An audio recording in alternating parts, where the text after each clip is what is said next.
Hey guys, it's your buddy Drew from Living History's Mysteries. I wanted to start this video off with an apology for this week. Wednesday, I was in here working on the video that I released. I got it done. Was gonna spend the day with my wife on her day off work. And I got ready to move and I couldn't bend my left leg. I called her, I messaged her, and had her come in to help me stand up. And when we got my leg out from under the desk and my chair turned, we found that my left leg was severely swollen. She actually got me into the bedroom and checked my leg, and the whole thing was tight and turning purple. She very quickly took me to the hospital. We found out that I had a blood clot that went from the top of my left foot all the way to my hip. And they give me a blood thinner, they give me some pain medicine for it, and I started to leave the hospital, and I got as far as the doorway leading out to the car, and just all of a sudden leaned against the doorway and blacked out. I fell straight back, hit my head on the floor. I still have a very large lump right back up here on the back top of my left side of my skull, but they wound up admitting me for observation. Number one, to try to find out what caused the blood clot. Number two, what made me pass out. They ran all kinds of tests, ran EKGs, put me in for CI scans, and they weren't able to figure anything out. That's why I was immobile. It still is affecting me. I'm still having a lot of lightheadedness, and I'm very, very tired. But that's why the second half of last week, I wasn't able to keep any of my obligations here on the channel, and I'm just now putting out the third video for the week here on Saturday the 19th. But I wanted to apologize to everybody for that. Let everyone know that I am on the mend, and that I really appreciate all of the comments, the messages, the well wishes, the prayers. It's a very scary time for me and my family. I'm not a spring chicken anymore. I'm not exactly an old man, but I'm not exactly a spring chicken either. And we're taking it day by day, but I am on the mend. I am getting better. But I want to personally thank each and every one of you for the well wishes, the prayers, the get well quicks, and everything else. Let's check out this video on Town Creek. It's actually really informative and really good. Stay tuned.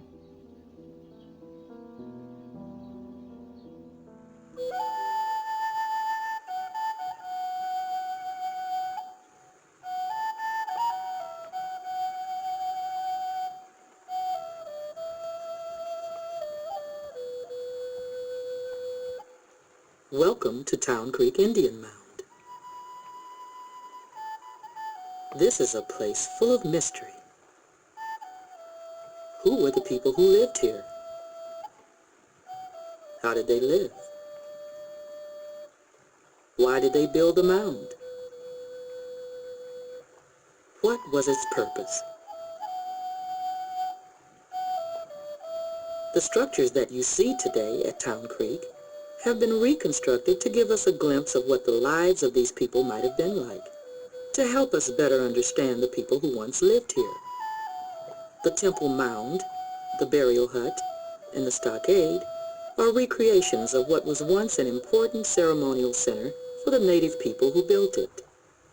But when Town Creek was discovered in modern times, None of the structures were still standing, and the mound was just a small round hill. There are no written records from that time. How did we discover who these people were? How did we know what type of structures to build and where to build them? How did we find out how the structures were used? The mystery began to unfold many years ago in a cotton field owned by Lloyd Frucci. There was an unusual mound in the middle of the field located on a bluff overlooking Little River. Frucci's mound had attracted the interest of relic hunters for many years. Approached in 1936 by archaeologists who wanted to study the site, Frucci donated an acre of land, including the mound, to the state of North Carolina. The location of the site itself gave these archaeologists many important clues about why the people who built the mound might have chosen to build here.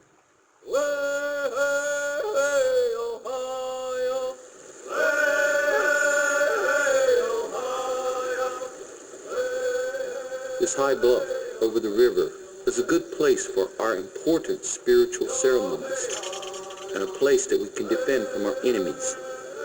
It is close to the river, so we have water nearby, and we can reach other places quickly by traveling on the river. There's a shoal that is good for fishing, and there are many plants and animals and birds here that we can use for food, and we plant our crops in the fertile soil nearby.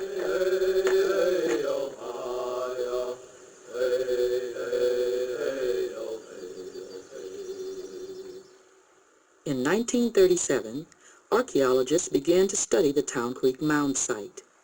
They quickly realized that it was a major archaeological site, and the state eventually purchased 50 additional acres surrounding the mound. For more than 60 years, archaeologists have overseen the systematic excavation, recording, recovery, and evaluation of the material evidence that remained from the people who once lived on the site. Under the supervision of Dr. Geoffrey Coe of the University of North Carolina and his associates, this in-depth and long-term study has revealed many clues that are helping us solve the mysteries of these people. Careful excavation of the mound led to the discovery that it had originally been an earth-covered lodge that collapsed. The mound was built on top of the collapsed lodge. Cross-sections of the mound clearly show where small loads of soil were piled up to create the mound. A temple was built on top of the mound. When this temple burned down, a second virtually identical temple was constructed in the same place. Mound building of this type is a very distinctive cultural trait. By comparing the mound built at Town Creek with those at other sites throughout the Southeast, the archaeologists could begin to answer questions about when these people lived here and what their culture was like. It was one of many Native American cultures that flourished and then disappeared over thousands of years before Europeans arrived in this area. Archaeologists found that the people who built the mound at Town Creek were influenced by a Native American culture now called South Appalachian Mississippian. We do not know what these people called themselves, but this local group was named after the Pee River by archaeologists. The Pee culture reached its zenith at Town Creek sometime between 1200 and 1400 A.D.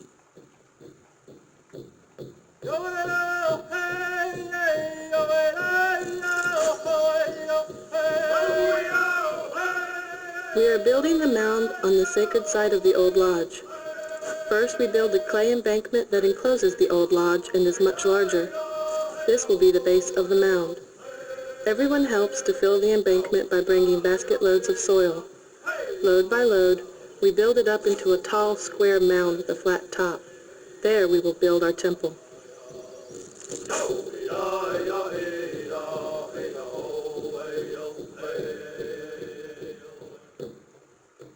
In addition to the excavation of the mound, an important part of the study was the creation of a photo mosaic of the area surrounding the mound. This task was accomplished by carefully removing the top layer of soil, a small section at a time, and photographing the features that were uncovered, like burial graves, stone hearths, and rotted posts. Pieced together, the photos began to reveal clues about the placement, size, and shape of shelters. Samples of materials from hearths and rotted posts were studied. Through radiocarbon dating of charred remains, archaeologists could confirm the time period when the people of the Petey culture lived here. They could see where new structures had been built on the same site as old ones, and how the original stockade enclosed a much smaller area than later ones. People had lived here for many years, and it seemed that their population had grown. Further study of the composition of the posts showed us what types of trees were used, and the discovery of stone tools indicates how these people built their shelters.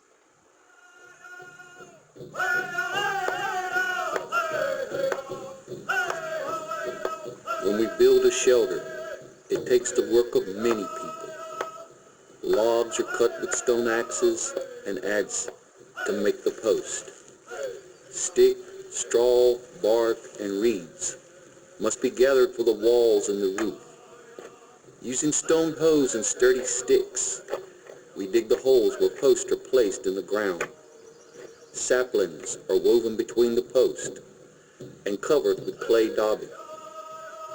Reeds are bundled and attached to the roof. Together, we build the shelters we live in, the temples for our spiritual ceremonies, the burial huts for our dead, and the stockade fence to protect us.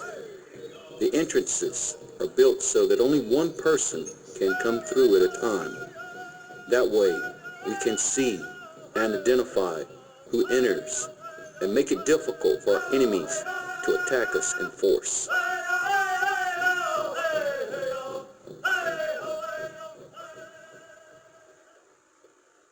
Another important clue about the culture and lives of the people is found in the pottery and pottery fragments or shards discovered at Town Creek. Each Native American culture had distinct ways of making and decorating pottery. The people of the Petey culture created many unique and beautiful pottery designs and shapes, which clearly indicated that they were influenced by the South Appalachian Mississippian culture. From the small shards of pottery, archaeologists can also determine much about the methods and materials used.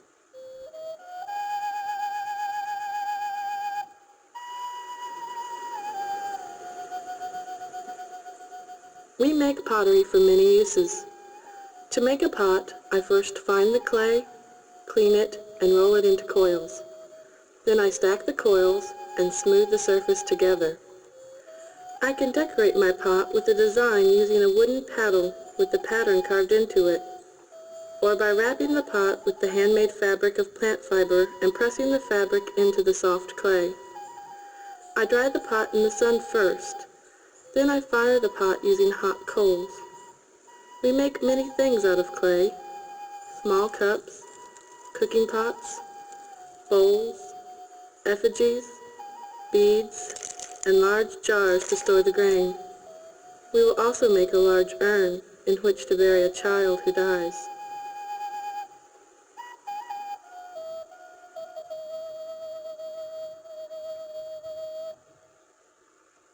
Some of the most valuable clues about the everyday lives of the people of Town Creek come from the most humble of sources.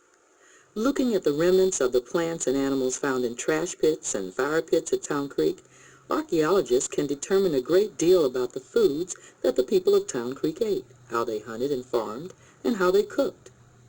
Often, evidence is microscopic and is only discovered after careful analysis in a laboratory.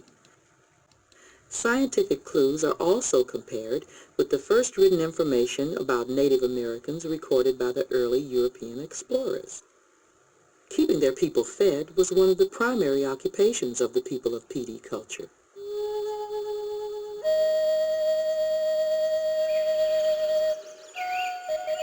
Much of our time is spent hunting and fishing. We must first make tools we need out of the stone. Deer and turkey are the animals we hunt most, but we also eat rabbit, squirrel, and turtle. To catch fish, we make fish hooks out of bone or build a fish weir in the river. We gather hickory nuts and acorns for food and grow corn and squash. Our food is cooked over wood fires. Most of our food is boiled in pots as stew. We also bake breads on heated stones and roast animals over an open fire. We use the other parts of the animals we hunt for many purposes. The skins to make clothes and pouches, the bones for tools and jewelry, the entrails for bowstrings and thread, and turtle shells for cups or rattles.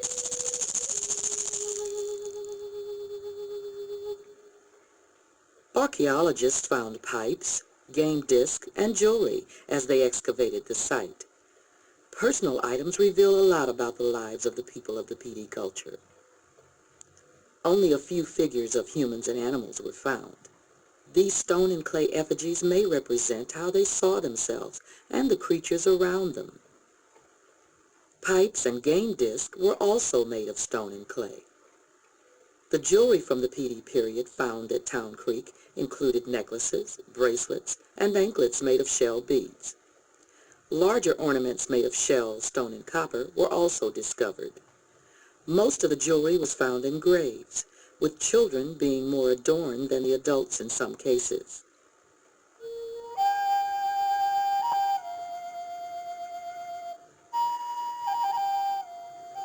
I trace my family back to my ancestors through my mother. I belong to her clan, and my uncles and aunts all help to teach me about my role in the clan. Every day I learn the things I will need to know and help my family do its work. My jewelry identifies me to my clan until I'm old enough to become a full member. Our pipes belong to our clans, and we treat them with special care. We offer tobacco as part of our prayers, and the smoke carries them to the Creator. The games we play in the plaza are very important displays of courage and help us learn the skills we need to hunt and defend the clans.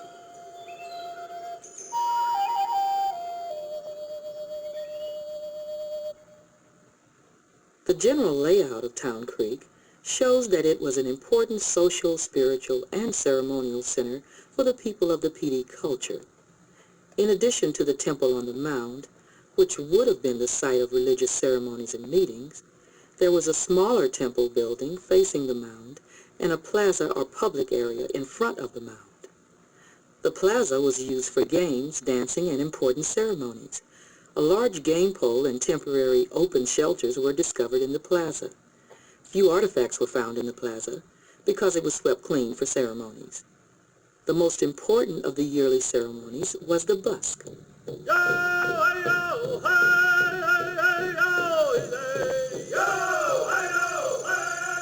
hold a busk in the heat of summer when the new corn is ripe. It is a time to renew ourselves and the world around us. We sweep out the temple, huts, and the plaza to purify them for the ceremony.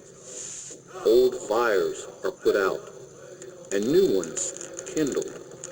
We fast and purge ourselves by drinking the black drink. We hold rites to celebrate the renewal. We are reminded of our duties to the clans in the coming year. We reconcile with the people who have angered us and forgive those who have done wrong. We start the new year without the burdens of the old year's failures.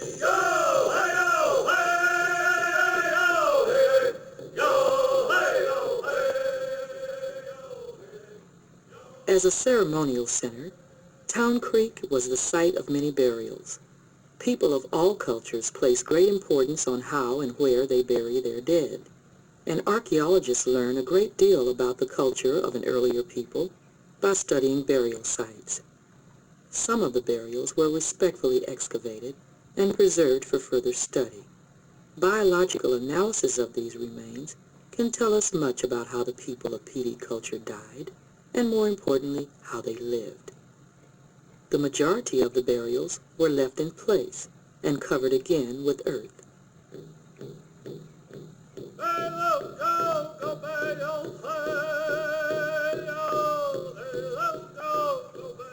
We bury our dead carefully and with reverence. We place their clan markers with them. We wrap them in woven mats or skins and place them into the earth and place over them covers made of sticks and straw. Then we bury them with the earth. When a baby or small child dies, we take extra care and make a pottery burial urn for the baby's burial. The baby will also be buried with ornaments of the clan.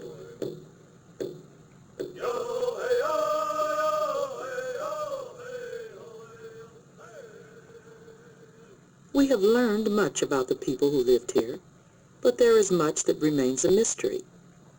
Was the arrival of the PD culture the result of new beliefs being spread throughout the Southeast?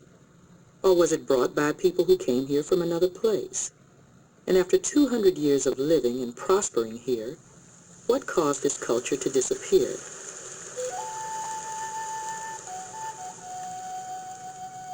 There is much we can still learn from Town Creek Indian Mound. It continues to be an important site for archaeologists to study. It is a sacred place that holds the mortal remains of the people of the PD culture. And to the many Native Americans who live in North Carolina today, it provides an important opportunity to celebrate and share their unique cultural heritage. It is a place where all of us can be connected with the people of the past.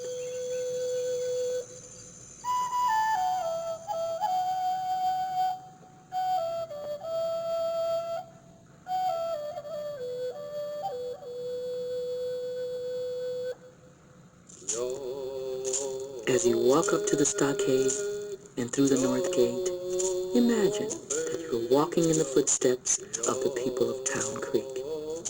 See what mysteries will be revealed to you.